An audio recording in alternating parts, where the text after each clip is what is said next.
सुबह उठकर माता पिता को शीश झुकाना, पैरों को स्पर्श करना, ये नियम थे भगवान श्री राम के चारों भाइयों।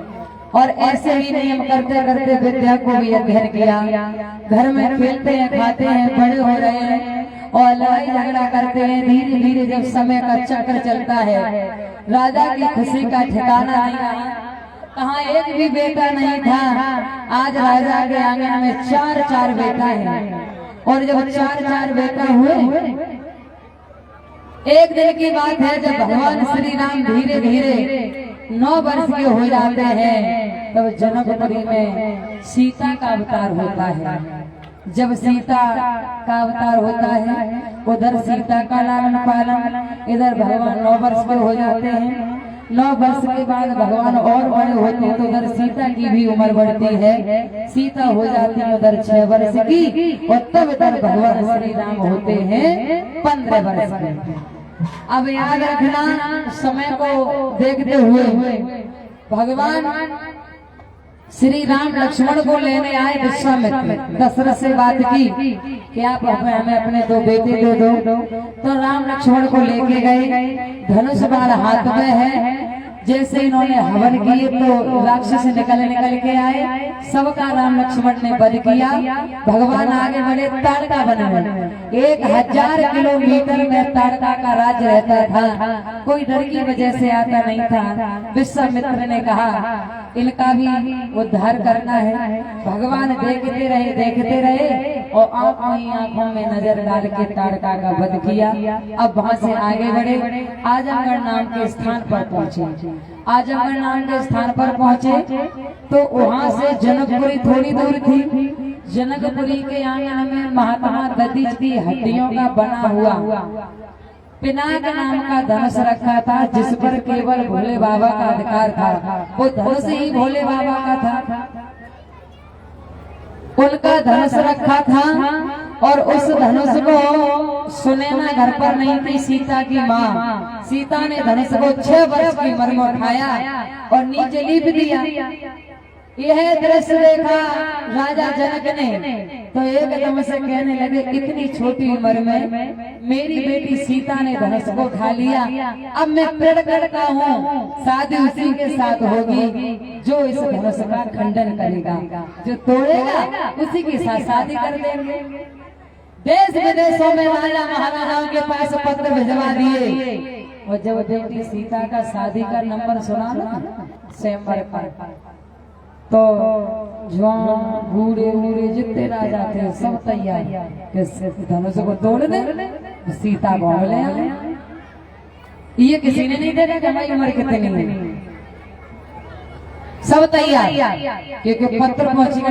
एक पत्र गुरु विश्वामित्र के पास आजमगढ़ में पहुंचा। आजमगढ़ में पहुंचा गुरु विश्वामित्र ने ये कहा कि बेटा राम, राजा जनक की बिटिया सीता का स्वयंवर है और वहाँ चलना है। बोले चलो कोई बात नहीं। गुरुदेव के साथ दोनों भाई राम लखन चले। बियाबान जंगल में पहुंचे। वहाँ जाके देखा कि कुछ भी नहीं है, न कोई ताल सरोवर नदी नवारे गंगा जमुना पशु पक्षी वृक्ष कुछ भी किधर भी दिखाई नहीं देता है। केवल एक धूप चिलकती में पत्थर की शिला पड़ी है। राम ने गुरुदेव से ये कहा कि हमें एक बात बताओ, यहाँ कुछ भी नहीं है, लेकिन ये पत्थर की शिला कहाँ से आई? तो गुरुदेव ने ये कहा कि ये पत्थर की शिला जो है ये थी तो स्त्री, लेकिन ये पत्थर की शिला बन गई। बोले कैसे बनेगी, किसकी स्त्री थी? ये गौतम ऋषि की पत्नी अहिल्या थी। इसके ऊपर नजर पड़ी देवराज इंद्र की। देवराज इंद्र की नजर हुई गलत और उसने विचार किया कि हम जो है इसके साथ छल करना चाहते हैं, इसके साथ छल करना चाहते हैं। अब अकेले तो बात बने ही नहीं भैया। तुम्हारे गांव में अगर चोरी होगी, तुम्हारे गांव में डकैती पड़ेगी, तो जब तक गांव को भेदी साथ नहीं होगा तब तक डकैती बढ़ नहीं सकती है, याद रखना। अब इंद्र ने सोचा कि हम अकेले तो बात बन नहीं पाएगी, तो इसने चंद्रमा से बात की। चंद्रमा ने इसकी बात मानी इसलिए क्योंकि इंद्र और चंद्रमा एक विचारों के मिल गए। शराबी के विचार शराबी से तो मिलेंगे। हमारे पास कोई शराबी खड़ो है जाए तो हम तो बात से जो न पूछेंगे कि भैया तूने सम्मान करो तो नाम का है, हम नहीं पूछेंगे क्योंकि दूर से इसमें लाएगी शराब की बदबू, तो शराबी के विचार शराबी से मिलेंगे। अब चंद्रमा और इंद्र दोनों एक राशि के मिल गए और एक विचार के थे, क्योंकि चंद्रमा देवताओं के गुरु बृहस्पति की पत्नी को भगा करके ले गया था, जबकि इसकी 27 औरतें थी। तो इसकी 27 औरतों ने चंद्रमा को श्राप दे दिया कि हम तुझे श्राप देते हैं, तुझे शर्म नहीं आई, तूने गुरु की पत्नी के साथ अयासी की है, हम तुझे श्राप देते हैं 27 पहले मिलकर तू 15 दिन दिखाई दे और 15 दिन दिखाई न दे। तो आज भी ये निशानी है। और फिर नंबर आया, उसने कहा भैया एक काम करते। चंद्रमा बोला क्या करने कि तू मुर्गा बन जाइए और हम बाबा बन जाएंगे और अहिल्या के साथ छल करेंगे। बोले भैया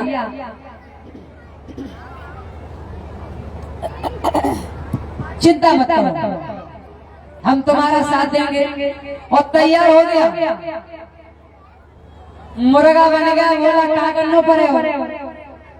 गौतम ऋषि को मुर्गा आवाज लगा गए सुबह के 4 बजे और तुम लगा दी रात के 12 बजे। सोई गौतम ऋषि लेके कपड़ा भागे जाएंगे और हम रह जाएंगे और वहीं बैठ जाइए गौतम ऋषि की कुटिया के पास। बोले ठीक है। अब भैया ये चला, गौतम ऋषि का रूप लिया इंद्र ने, इसलिए अहिल्या ने पहचान नहीं पाया। जब ये गए तो कुटिया के कोनों पे बैठ गए, चंद्रमा मुर्गा बन गए।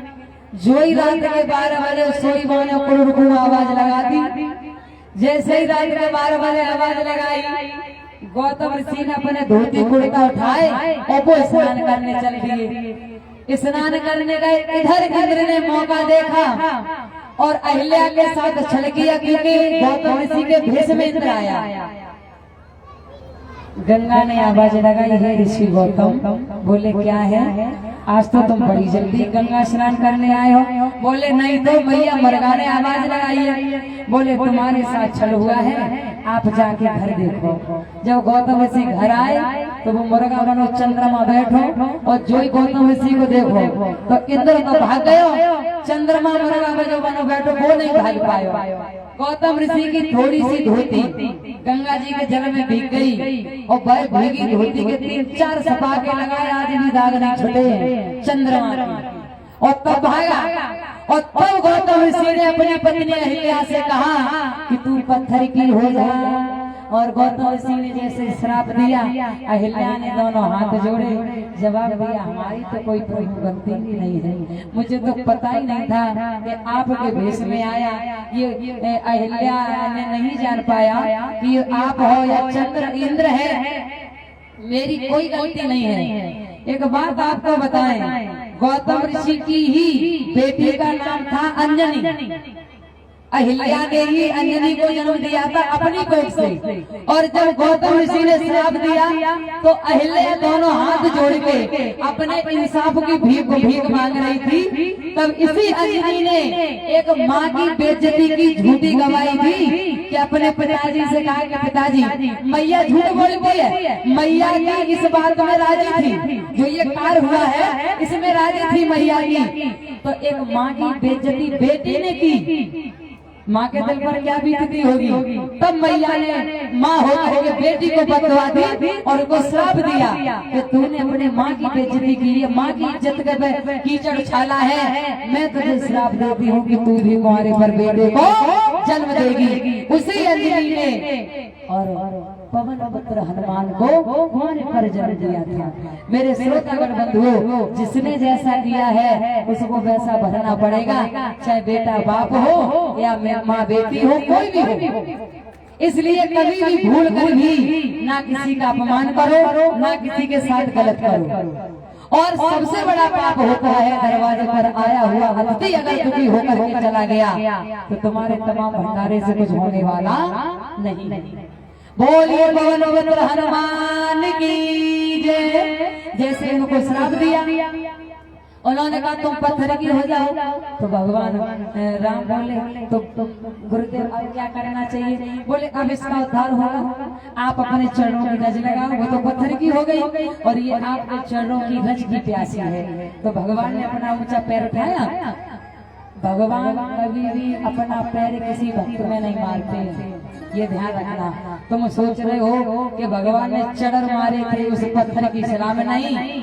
भगवान अपने चढ़ को किसी भक्त में नहीं मारते हैं। अहिल्या की गलती क्या थी?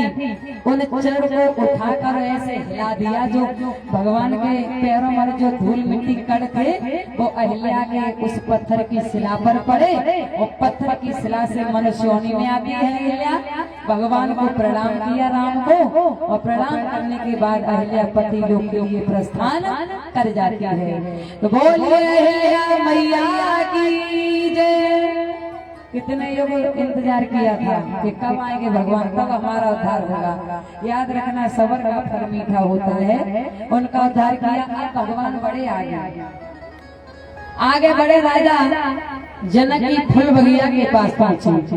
राजा जनक की जैसे फूल बगिया के पास पहुंचे तो वहाँ उन्होंने गंगा मैया में स्नान किया। भगवान श्री राम ने, गुस्सामित्र ने और लक्ष्मण ने संतों की संगत की। उसके बाद सत्संग की चर्चा की। तब भगवान श्री राम की तरफ देखा विश्वामित्र ने और देख करके बोले कि हे प्रभु, मैंने जो देखा आंखों से ताड़का जो तुमने मारी है गौतम ऋषि नार्य अहिल्या पद कमल चरण रजतारी है। सुनता हूँ स्वामी जादू है ते नाथ आपके पंकज में, पत्थर में जान डालने की शक्ति है तुम्हारे शरण में। प्रणाम करते हैं भगवान को विश्वामित्र और आगे बढ़ जाते हैं। जैसे ही आगे बढ़े तो आगे बढ़े। अब राजा जनक की फूल बगिया में पहुंचे। उन्होंने कहा ऐसा करो हमारे लिए फूल ले आओ, संध्या बंधन करना है। इधर से राम लक्ष्मण उसी बगिया में फूल लेने जाते हैं और उधर से जनकपुरी से सीता और सीता की 4 सहेलियां उसी जनकपुरी के फूल बगिया में गिरिजा जी का मंदिर था जहाँ ये पूजन करने आए। एक सहेली ने राम की तरफ देखा तो देख करके मोहित हो गई और कहने लगी बहना जो तो वे है जिन्हें हम वर्षों से याद कर रहे हैं, दशरथ नंदन दशरथ के लाला राम, बहुत प्यारी सूरत है। आकर के सीता से वो सहेली कहती है कि बहना फूल बगिया में राम सखी आए गए हैं, चलो देख आए हैं। फूल बगिया में राम सखी आए गए हैं, चलो देख आए।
भगवान को देख करके सहेली ने कहा कि बहना बड़ी सुंदर सूरत है, एक गोरो है और एक कारो है, बहुत प्यारी सूरत है।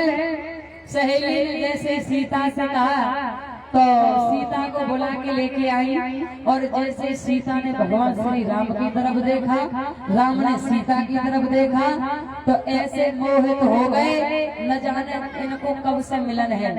ये माता कहाँ जा रही है? कन्यादान करने आई हो? अच्छा जा रही हो?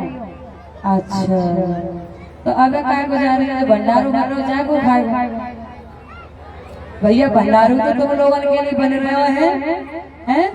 रुक जाओ थोड़ी देर और रुक जाओ। तो देख राम छब सिय मत अटकी और सिय छब देख राम मत भटकी। पड़ गए प्रेम की डोरी में चित चोर आप चित चोर वहे। और सीता की सूरत जब देखी राघव के नैन चकोर भय देखते रह गए। और सीता जी की सहेलियों ने कहा कि देखते रहोगे तो चलो। सीता जी की सहेली ने सीता में कोनी लगाई और कहा कि चलो, माता पिता घर इंतजार कर रहे होंगे। उन्होंने कहा गिरिजा जी के मंदिर में जाके वरदान मांगा कि मैया धनुष का खंडन केवल राम करें और कोई न करे। हम राम के गले में वरमाला डालेंगे क्योंकि मैंने मन ही मन में राम को बहुत कुछ मान लिया है। धनुष का खंडन भगवान श्री राम करें। सीता ने देवी माँ के मंदिर में मांगा। और यहाँ कोई भी माँ बहन चाहे शादी हो गई या न हो गई, कोई भी माँ बहन सब भगवान से ही मांगती हैं कि हमें अच्छा प्यारा परिवार मिले, घर परिवार हम सुखी रहें, किसी प्रकार की कोई भी बाधा ना आए, सब यही मांगती हैं। और वही मैया सीता ने मांगा। अब ये घर आई जनकपुरी नव दुल्हन की तरह सजी हुई है। जिस रास्ते पर लोग जा रहे हैं उस रास्ते पर फूलों का बिस्तर है। और बड़े राजा महाराजा ले लेके अपने धनुष बाण सब जा रहे हैं। उम्र का तकाजा नहीं है, कोई 80 साल को, कोई 20 को, कोई 30 को, 35 को, 60 को, 70 को, 75 को, 55 को, 40 को, 50 को, मतलब पत्थर हर जगह गए ना। तो ये सोच लिया कैसे करके अगर हमने धनुष तोड़ दियो तो सीता तो मिलिए जाएगा। सबसे कम उम्र के पता कौन थे? केवल राम और लक्ष्मण। कोई नहीं था इतनी कम उम्र के। और जब सब राजा महाराजा पहुंचे, अब तुम सब अंदाजा लगाओ। शादी एक ऐसी चीज है, मुर्दा पर मुर्दा और कान में तुम यूं कह दो भैया जिंदा है ना तो ब्याह करवा देंगे तो बेउ जिंदा आ जाएगा। शादी ऐसी चीज है। शादी का ऐसा लड्डू बताया गया है कि जो खा लेता है वो तो पछताता है और जो नहीं खाता है वो ललचाता है कि मुंह मिल जाता है। समझ गए बात को? ये इतने बड़े बड़े जो महाराजा जो बूढ़े टेढ़े जा रहे थे, इनको ऐसा नहीं लगा कि सीता हमारे पोती की समान है। नहीं, कैसे करेगा धनुष तो सीता तो मिल जाएगी शादी के लिए। और एक चीज और बताएं, तुम कहो पागल इंसान को देख लियो पागल को और भाई कन्हा पे हाथ रख के हंसे गई हो, कह दियो कैसी बात करते हो भाई साहब, चलो तुम्हारा ब्याह करवाएंगे लेकिन एक काम है। बोलेंगे आए भैया इन्हें खेतों में मजदूरी करवानी है, पूरे दिन काम करवाए वो शादी के चक्कर में। समझ गए बात को? तो फिर राजा मना कैसे करते थे हम शादी नहीं करेंगे। सब आए और सब जा रहे हैं जनकपुरी में। सबसे पीछे से राम और लखन और विश्वामित्र गए। देखा कि सब बैठे हुए हैं। कवि ने कल्पना की है कि रंग भूमि जब सिया पगुधारी और मोहे सकल नर नारी।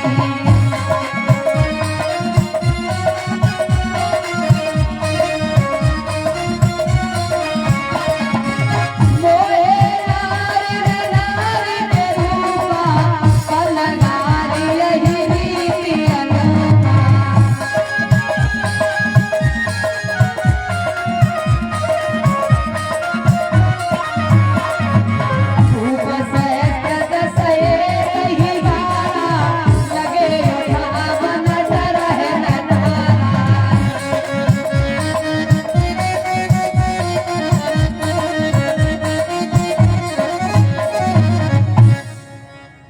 मेरी चौपाई का अर्थ समझने की कोशिश करें।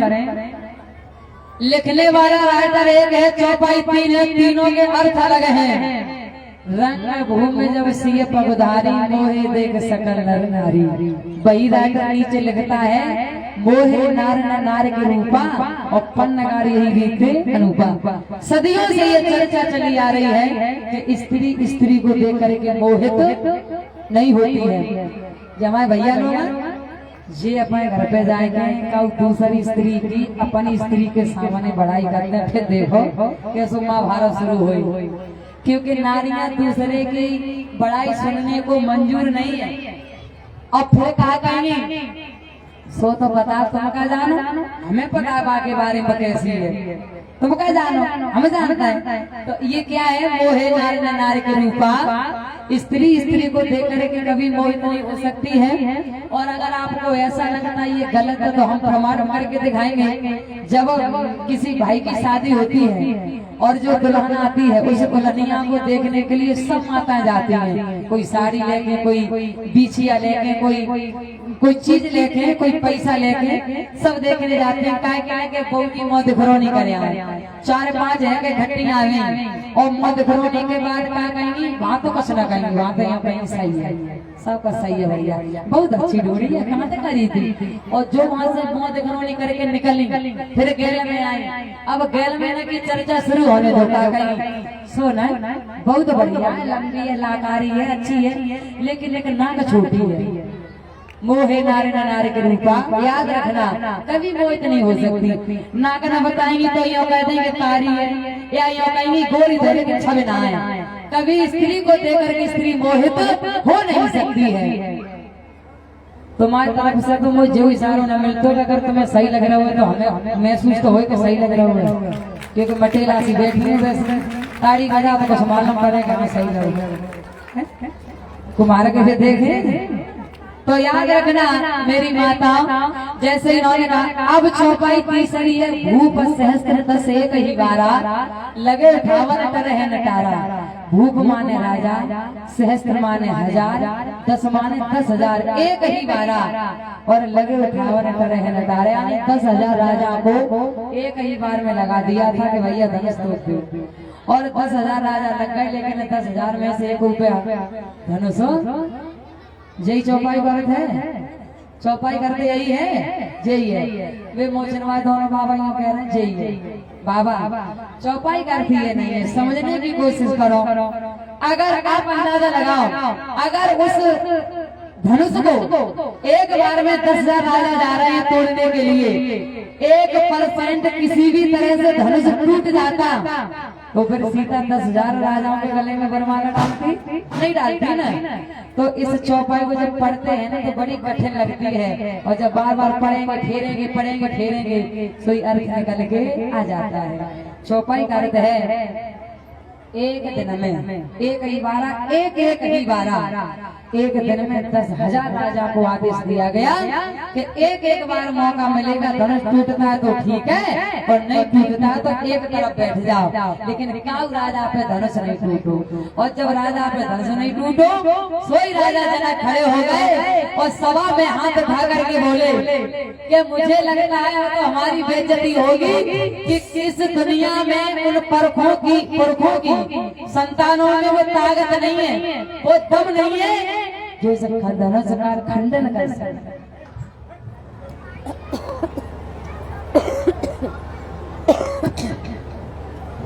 और जो पुरखों वाली बात आई, सोई शेषा उतारी लखन लाल खड़े हो गए, बोले हे राजा जनक, जो अबे बोला था ना एक बार फिर तो कहिए, एक बार फिर कहो। राजा जनक बेचारे परेशान है, हमारी बिटिया कुंवारी रह जाएगी। परमाला लिए सीता खड़ी है और कहते हैं कुंवारी लगी रही बिरथा पे धनुष की धारी।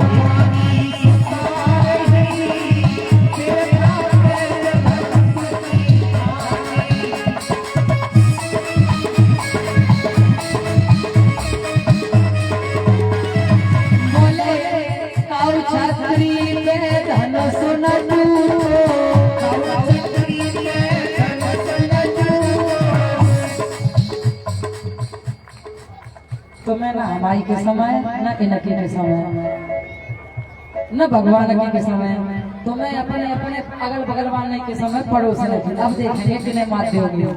हाँ अगल बगल मारने के समय ये हाथ ऊंचे कर लो, मुंह से आवाज लगा के हाँ हाथ ऊंचे करो पीछे कि समझ तुम्हें हवाई है, तुम्हें केवल नहीं कोई नंबर जो अगल बगल हम बैठी है तुम्हारी बहन है, एक दूसरे की कसम है, हाथ ऊंचे कर लो सब। ये भाभी आई कोई मौज आके बैठी तो मौज आके रहो, हाथ ऊंचे कर लो, हाँ मुंह मत बाहर ऊंचे करो हाँ। काऊ छात्री पे धनुष न टूटो, सब भाग्य सिया को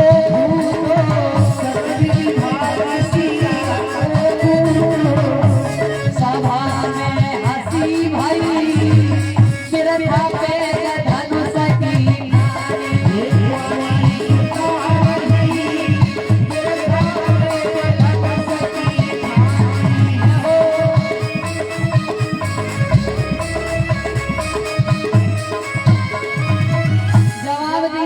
परखों की संतानों में वो ताकत नहीं है। एकदम से शेष अवतारी लखन लाल खड़े हो गए और जवाब दिया, हे राजा जनक। एक बात तुम्हें से कहें, देखो जब पीछे कितने छोटे छोटे बच्चा लटक रहे और जो कैसों करके बच्चे आपस से गिर गए तो छोटा का हमें लगे है।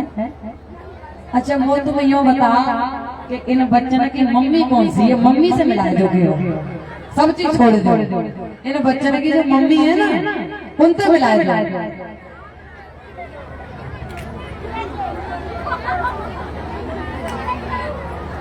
हाँ इन बच्चों की जो मैयो है वो हाथ ऊंचो मत ने कर दियो तुम्हें हमारी के समय ने कर दियो।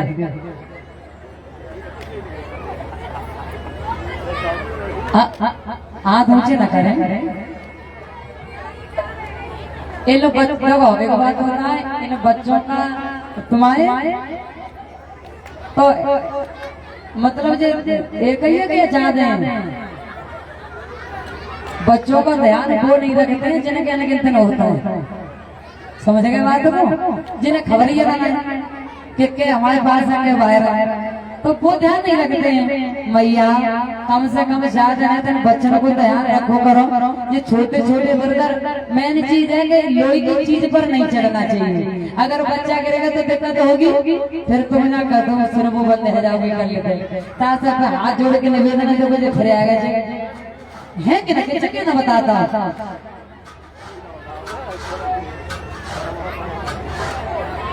बोलिए राधा रानी सरकार की जय। हाँ आराम से ले जाओ, ऐसे निकाल के जाओ। इसको हटा दो भैया, यहाँ से इसको हटा दो है। बच्चे हैं गिर गए तो दिक्कत आ जाएगी, इनको हटाओ। तो याद रखना अब तो मैंने तुमको हंसा दिया, मनोरंजन करवा दिया, अब शांत हो जाओ, अब हमारी कथा सुनो। ठीक है, कुछ नहीं आपको हंसाने के लिए किया, तो ध्यान रखना। जैसे ही इन्होंने कहा तो शेष अवतारी लखनलाल बोले, हे राजा जनक, तुम ये जो कहते हो ना कि ये छत्री पृथ्वी छत्रियों से खाली है, मेरी पृथ्वी न छत्रियों से खाली थी और न है और न कभी आगे चल के होगी। अरे देखो धनुष को एक ही बात है, न जाने कितने धनुष तोड़े हैं, केवल मैं बैठा हूँ तो गुरुदेव की वजह से बैठा हूँ। तिलक की आज्ञा मिल जाए एक पल में धनुष तोड़ दूंगा। और जो शेष अवतारी खड़े हुए सो गुरुदेव ने कहा तुम बैठो, तुम बैठ जाओ, तुम्हारे बड़े बढ़िया राम हैं। राम को आदेश दिया और जैसे राम ने गुरुदेव का आदेश माना तो उठ के चले, गुरुजी को शीश नवाया और जहाँ धनुष रखा था उधर पहुंचे। अब तुम्हें याद रखना, धनुष भी इंसान था, धनुष धनुष नहीं था, इंसान था। तो जैसे धनुष के पास भगवान पहुंचे, धनुष ने दोनों हाथ जोड़े, राम के जवाब दियो, प्रभु तुम तो हमें तोड़ देंगे। उन्होंने कहा क्षीर सागर में कर देंगे तुम्हें। वार्तालाप हो गया, बोले नहीं क्षीर सागर में नहीं, मुझे आपके और सीता मैया दोनों के साथ रहना है। मुझे भक्ति और मुक्ति की दोनों की जरूरत है। आप मुझे वहां डालो जहाँ दोनों चीज प्राप्त हो। राम बोले सुनो, मैं जब तुम्हारा खंडन करूंगा ना तो मेरे पैरों में मुक्ति है, सीता के पैरों में भक्ति है। मैं एक हिस्सा सीता की तरफ एक हिस्सा अपनी तरफ कर दूंगा, दोनों की प्राप्ति हो जाएगी। बोले बस बस इतना ही चाहते हैं।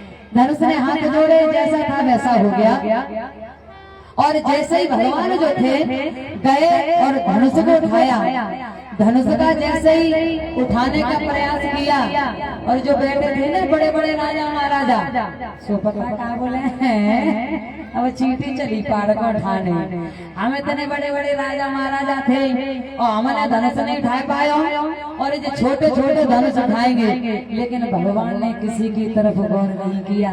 और अगर जो पीछे के जो लोग होते हैं ना, ये तो खींचने वाले होते हैं, जो इंसान आगे बढ़ रहा है इनको खींचने वाले होते हैं। अगर आपको अपनी मंजिल प्राप्त करनी है तो पीछे वालों पर कोई गौर मत करना, तो ही मंजिल प्राप्त कर सकते हो। भगवान ने किसी राजा की बात पर गौर नहीं की और भगवान ने गुरुदेव का आदेश लिया, धनुष को उठाया और जैसे ही पकड़ के नीचे के लिए झुकाया, एकदम से तड़ाका सा होता है, बोलिए रामचंद्र भगवान की जय। जैसे ही धनुष को तोड़ा तो सब दंग रह गए और सीता जी की सहेलियां भाग करके आई, बोले राम भाई सीता छोटी है, चाहते हैं थोड़े झुक जाओ और तुम थोड़े झुको और हम थोड़े सीता को चका देंगे, सोई वरमाला पड़ जाएगी।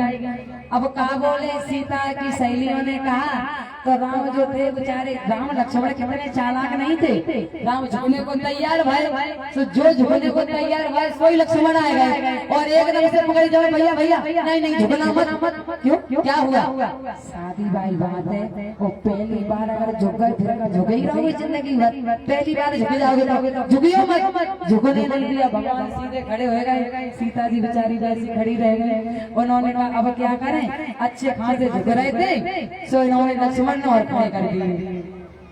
अब लक्ष्मण बोले भगवान श्री राम की तरफ देखिए सहेलियों से, सुनो तुम अगर चाहो तो हम वरमाला डलवा दे, तुम अगर चाहो तो हम वरमाला डलवाएं। उन्होंने कहा डलवा दो, जैसे पढ़े तैसे वरमाला डलवा दो। तो कहने लगे देखो हम अपने भैया के छुएंगे पैर, और हम अपने भैया के पैर छुए, हमारे भैया हमें उठाने के लिए झुकेंगे, और जैसे भैया झुके हमें उठाने के लिए सोई तुम वरमाला डलवा देना, यही तरीका है। बोले हाओ हम तुम्हारी सलाह में सलाह मिला रहे हैं। अब सभा में हाथ उठा करके लक्ष्मण ने कहा, देखिए सभा के लोगों, किसी पर धनुष का खंडन नहीं हुआ, मेरे भैया राम ने धनुष का खंडन कर दिया, इतना बड़ा काम कर दिया, मगर हमने अपने भैया राम के पैर नहीं छू पाए। लाओ अपने भैया राम के पैर छू ले। तो राम के पैर लक्ष्मण ने कैसे छुए थे, आजकल की तरह नहीं छुए थे, आजकल का पैर छुए जाते, परियां छुई जाती, पैर नहीं कोई छूता है, परियां छुई जाती। राम खड़े थे, लक्ष्मण जो थे वो एकदम से अपने भैया राम के पैरों पर लेट गए। ज्यादा समय पहले की बात नहीं है, ओनली 8-10 साल पहले की बात है, मुझे ध्यान है। मेरी दादी माँ जिंदा थी, तो जब मेरी दादी माँ अपने मायके जाती थी तो वो पैर छूती नहीं थी, वो अपना सर अपने से बड़े लोगों के पैरों पर रख देती थी, पैर नहीं छूती थी, अपना सर रखती थी, और पहले सर रख के ही पैर छुए जाते थे। और अब तो जैसा समय आगे बढ़ता जा रहा है, पहले सर रखा जाता था, फिर धीरे धीरे सर नहीं, फिर तो मतलब हाथों से पैर छू करके यहाँ लगा, माथे से, फिर माथे भी हट गया, फिर यहाँ छू करके सीना से लगाने लगे। और अब तो भैया माथों चलोगो, सीनों चलोगो, सरू चलोगो, अब तो केवल परियों पर ऐसे हाथ रख दिया जाता है। बस एक समय आएगा कि जब परी न छुई जाएगा, जो खत्म हो जाएगा, शिष्टाचार जो है ये भी चला जाएगा। इतना बड़ा परिवर्तन हो गया है। तो लक्ष्मण जो थे वो अपने भैया के पैरों पर बिल्कुल लेट गए, और जब कोई इंसान पैरों पर लेट जाएगा तो सामने वाला उठाएगा, कितना झुकेगा। लक्ष्मण लेटे, भगवान इतने झुके, और जैसे ही झुकने उठाने के लिए झुके, सोई सीता से वरमाला डलवा। बोलिए रामचंद्र भगवान की जय। जैसे सीता से वरमाला पड़ी, अब सीता जी खड़ी हो गई, वरमाला पड़ गई। सहेलियों ने कहा कि राम तुम भी सीता के गले में वरमाला डाल दो। वरमाला डाली और फिर वरमाला डालने के बाद अभी निमंत्रण जनकपुरी से अवध नगरी में नहीं गया है, केवल राम और सीता का विवाह हो रहा है। और जब के 4 भाइयों का विवाह जनकपुरी से हुआ था, तुम दोनों लोग खड़े हो जाओ, दोनों लोग खड़े हो जाओ। वो भैया इनको पकड़ लिया करो, वो माता जी को थोड़ा बैठे बैठे सुन हो जाती है, यहाँ पकड़ के ले आओ, ठीक है। बुजुर्ग है बेचारे, इतना बैठ रहे हैं, क्या समझ रहे हो। वो चंदन की कटोरी कहाँ है?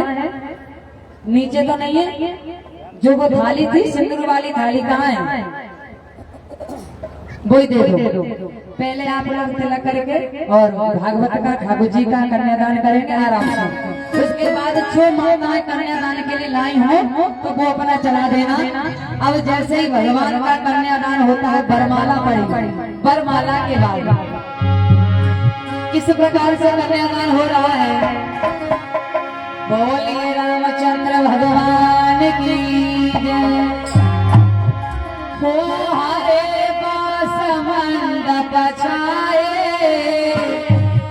और सीता जी को ब्याह राम आए।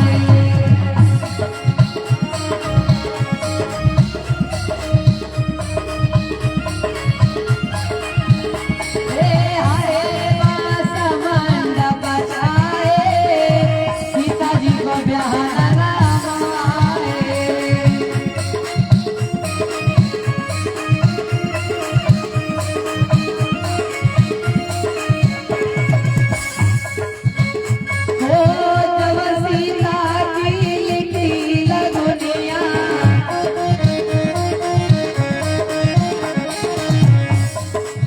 कन्यादान के लिए कुछ लाई हो तो कर दो, नाला तो जबरदस्ती ना, और हाथ ऊंचे ऊंचे करके गाओ। जब सीता की लिखी लगनिया,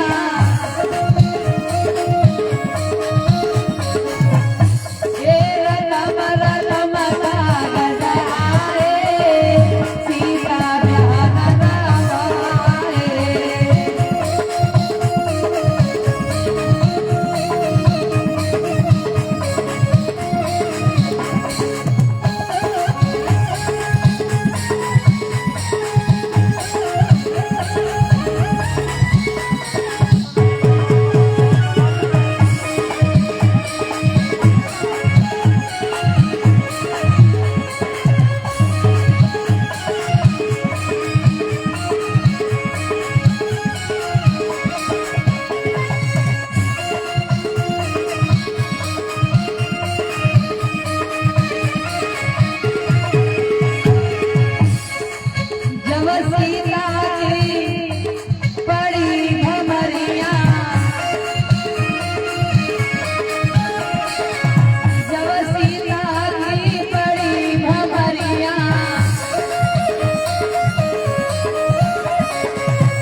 बड़े धूमधाम के साथ।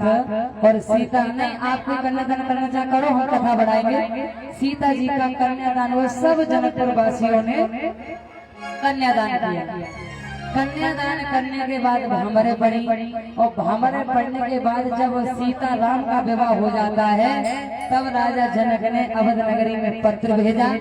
राजा दशरथ उन तीनों बेटों की बारात लेके आए। उन भी तीनों बेटों की बारात लेके आए और सबका बड़े धूमधाम से जनकपुरी से ही विवाह होता है।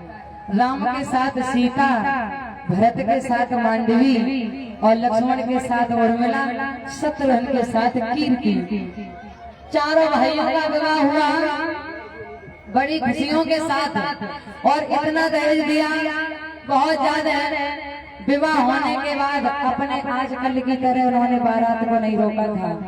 राजा जनक ने अपनी बेटी सीता की बारात को जनकपुरी में 74 दिन तक रोका था। 74 दिन तक, और 74 दिन तक यूं ही बराबर ऐसा ही सम्मान करते रहे।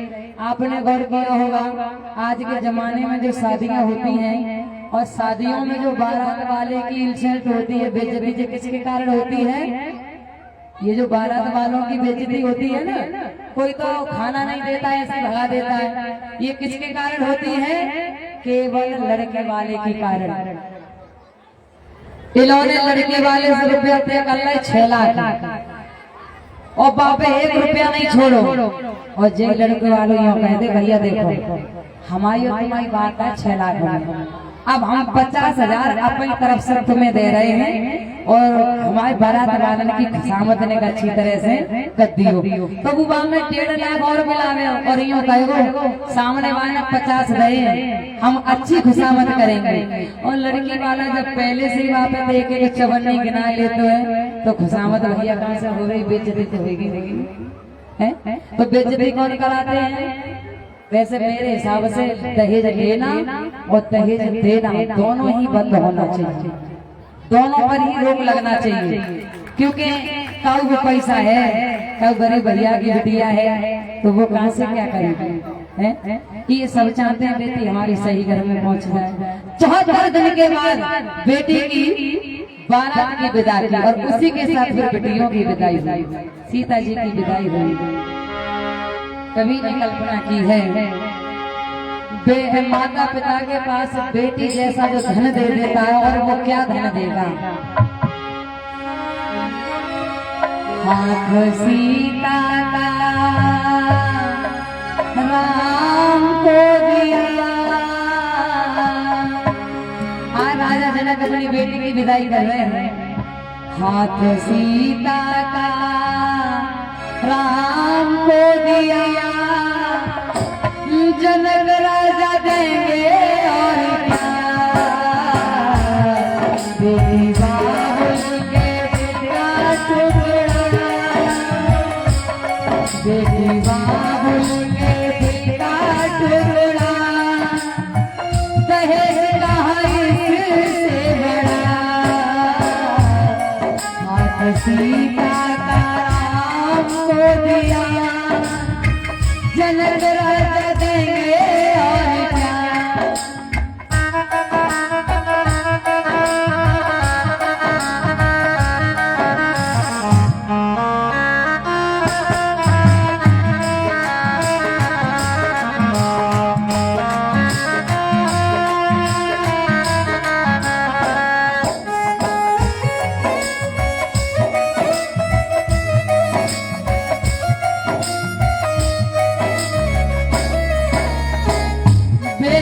घर में आना ये तो ईश्वर की लीला है। बेटी को ईश्वर का वरदान बताया गया है। ईश्वर का वरदान है बेटी, घर वालों की जान है बेटी। ईश्वर का वरदान है बेटी, घर वालों की जान है बेटी। ये पगली बाबुल के घर की लाज है सारे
घर में सब कुछ करती है, इतना तमाम पैसा खर्च करते हैं, इतनी खुशी का दिन होता है और उस दिन बेटे का बाप अपने वस्त्र पर चेंज नहीं कर पाता है। क्यों? क्या हमारे वस्त्र तो उस दिन अच्छे लगेंगे जिस दिन मेरी बेटी खुशी से अपनी ससुराल में रहेगी। इतनी सुंदर प्यारी बहन, उसी बहन को आग लगाकर ताने देकर और घेर कर मार दिया जाता है। मेरे श्रोता बंधुओं, रूपवती गुणवती बहना, इसके आगे क्या कोई बहना। रूपवती गुणवती बहना, इसके आगे क्या कोई बहना। रूपवती गुणवती बहना, इसके आगे क्या कोई बहना। ये नाते हैं मन के नाते, धन से न जोड़े जाते। प्यारी बहना सा गहना दिया, प्यारी बहना सा गहना दिया। भैया राजा देंगे और क्या, बेटी बाबुल के दिल का टुकड़ा, दहेज कहा इससे बड़ा।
इस प्रकार से सभी ने मिलकर के बेटी की विदाई की। चार चार पुत्र वधुओं को लेकर भगवान श्री राम चारों भाई और ये जो दशरथ थे अपने चार चार पुत्र वधुओं को लेकर के अवध नगरी के लिए प्रस्थान करते हैं। इस प्रकार से भगवान श्री राम का विवाह हुआ। कथा पंडाल में बैठे हुए सभी भक्त माता बहनें, कल का विशेष ध्यान रखना, कल बाल योगी कृष्ण कन्हैया का अवतार होगा और वो अवतार आपको झांकी सहित दिखाया जाएगा। तो भारी से भारी संख्या में आएंगे और कन्हैया की झांकी दिखाई जाएगी। इस प्रकार से मथुरा नगरी में जन्म लेते हैं। वसुदेव जी उनको लेकर के गोकुल नगरी छोड़ने जाते हैं। यह लीला आपको दिखाई जाएगी। तो एक छोटा सा कीर्तन और उसके बाद फिर आरती। हाँ, सरपंच भैया वो भाई जसवंत भैया परेशान है, भूख लग रही है मैंने पूरा दिन है। अच्छा एक बात बताएं, तुम मोय अबे छोड़ो, तुम तो मोय 8 बजे तक बैठा रही।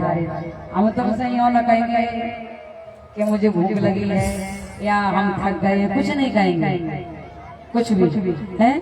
केवल तुम हमारे संग बैठ बैठ तैयार रह जाओ, तुम बैठी न पाओ।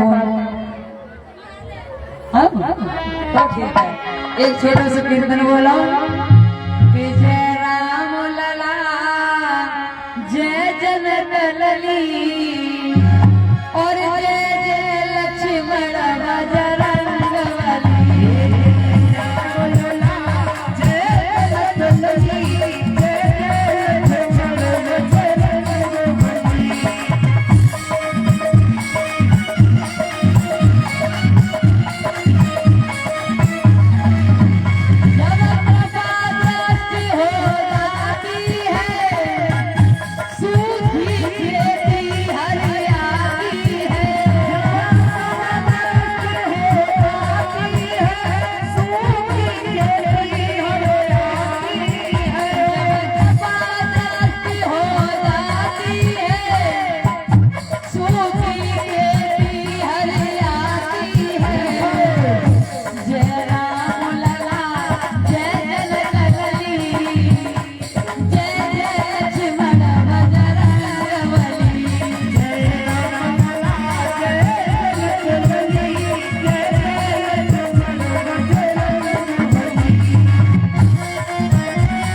बहने खड़ी हो जाए और भैया बंधु भक्तगण भी परीक्षित महाराज आ जाओ। और सभी माता बहनों से अनुरोध है और भक्तगणों से आपका भंडारा तैयार हो चुका है। आरती प्रसादी लेंगे और भंडारे की जो प्रसादी तैयार हुई है उसको ग्रहण करके ही प्रस्थान करेंगे। तब तक कोई भी घर नहीं जाएगा, ये कमेटी का आदेश है। सभी लोगों से जो भंडारा तैयार हो चुका है, आरती लेने के बाद सभी लोग भंडारा प्रसादी पाकर के प्रस्थान करें। तभी तक कोई भी घर में जाए, या हमारे माता हो या बहन हो या हमारे भाई बंदी हो। जय श्री राधे। आरती के लिए तैयार है सभी लोग। आ जाओ इधर आ, बुला लो हमारे साथ।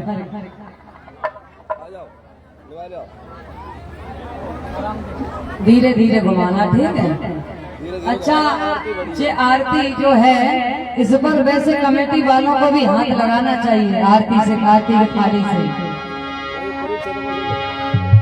हे नजरा तेरी आरती का,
बोलिए हनुमान जी महाराज की जय हो।